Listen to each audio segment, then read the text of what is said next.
Our second book today is called Pickles to Pittsburgh. It's the sequel to Cloudy with a Chance of Meatballs, and it's by Judy Barrett and illustrated by Ron Barrett. Dear Henry and Kate, I'm having the best vacation ever, but I don't get much rest. I really wish you were here.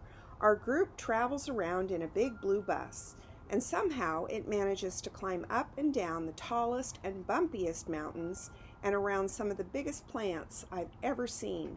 We visited many unusual places, met the local people, and even helped them out with some of their chores.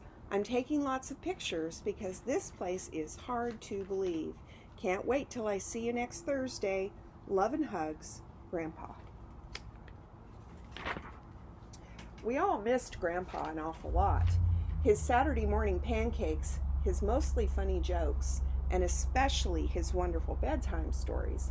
Tomorrow would be Thursday and he'd be home. We could hardly wait to hear where he'd been and what he had done. To pass the time, we helped Mom make spaghetti and meatballs for dinner. Henry made the largest meatballs we'd ever seen. They barely fit into the pot. Mom thanked us for helping, but asked that the meatballs be much smaller next time. After we finished eating, Henry and I cleared the table so we could help bake a special welcome home cake for Grandpa. It was chocolate with strawberry icing and made in the shape of Grandpa's face. We licked as much of the batter off the spoons as we possibly could. I took Grandpa's postcard up to my room and put it on the little table beside my bed. I kept staring at it and wondering. The lamplight made bright a photograph of a wonderful place that seemed somehow familiar. I said goodnight to it and drifted off into my dreams. Surrounded by milky blue skies and with Henry as my co-pilot, we carefully steered our plane through the large puffs of mist. Soon, we found ourselves soaring over an island, a very lumpy island. From the air, it looked like a gigantic feast. Immense vegetables, salads, and desserts lie beneath us. The mountains look like huge loaves of bread. We decide to take a closer look and prepare ourselves for a bumpy landing. Avoiding some broccoli and narrowly missing a tremendous hamburger on an oversized bun, we come down and taxi on what appears to be giant strips of crisp bacon. Henry and I step down from the plane and look around in awe. Before us lies a strange but wonderful landscape. We are surrounded by larger-than-life vegetables. Nearby is a lake that smells like breakfast, bordered by leafy jungles of lettuce that resemble a tossed salad.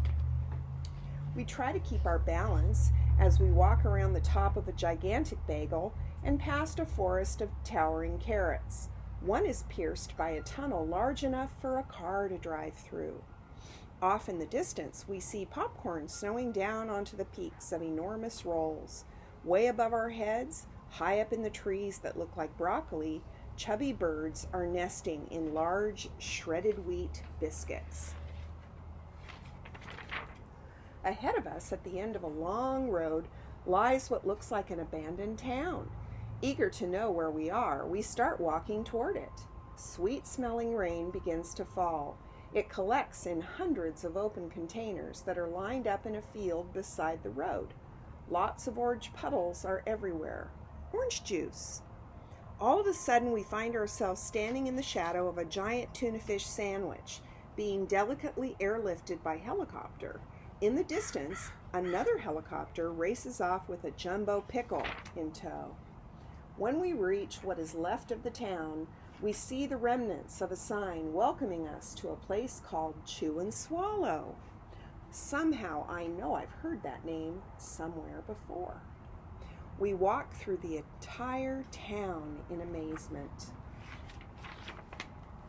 Up ahead, lots of workers wearing helmets and dressed in matching uniforms are loading huge potatoes onto a truck.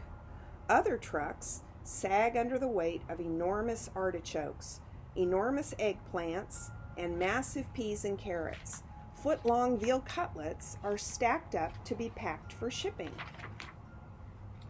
To the east, the weather is changing and we can see sandwiches raining down. As soon as they land, they are piled up neatly, ready for shipment on a freighter anchored down by the shore. Large reservoirs of milk and cream flow into extra-large containers, which are lined up ready to be loaded onto a ship. Printed on the sides of the trucks are the words "Falling Food Company, large food for large and small countries, free." One of the workers tells us that Chew and Swallow used to be a very ordinary little town, except that instead of weather, food rained down from the sky for breakfast, lunch, and dinner. Back then, he says, by some quirk of nature, the falling food grew larger and larger. Storms of gigantic food threatened normal life, so the people took their belongings and sailed away to a new land on rafts made of huge slices of stale bread. They returned years later to see what had happened to Chew and Swallow. They discovered an endless food supply and decided to create the Falling Food Company. Now, daily shipments are made to all parts of the world, from the smallest towns to the largest cities. As soon as the food lands, it is wrapped, boxed, bottled, or packaged, and sent out to people who need it. Even with poverty and drought throughout the world, there's always enough food for everyone. Henry and I think this is a great idea. We wish we could stay and work here, but I don't think that they hire kids. It's getting late and we hate to leave, but we really have to be heading home. Mom's expecting us for dinner. The workers give us a 2-foot wide chocolate chip cookie, which we carry back to the plane. It just barely fits through the door. We buckle up, I rev the engine, and we start rolling down the bacon runway. As everyone waves goodbye, we can see dinner approaching from the west. Spaghetti and meatballs, I think.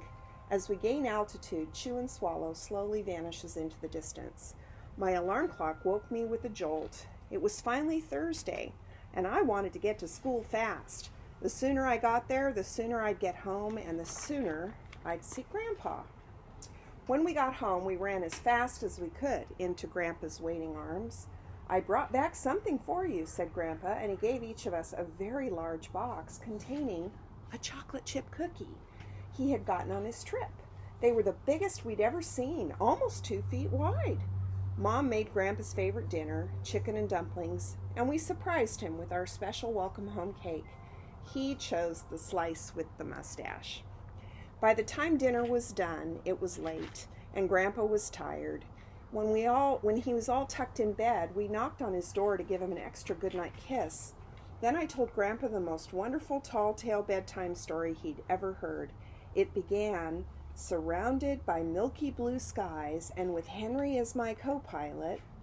Grandpa stayed awake until the very end. Then he looked at us with a very funny glint in his eye and said, "Wait till I show you the pictures I took on my trip." And then he drifted off into his own wonderful dream. The end.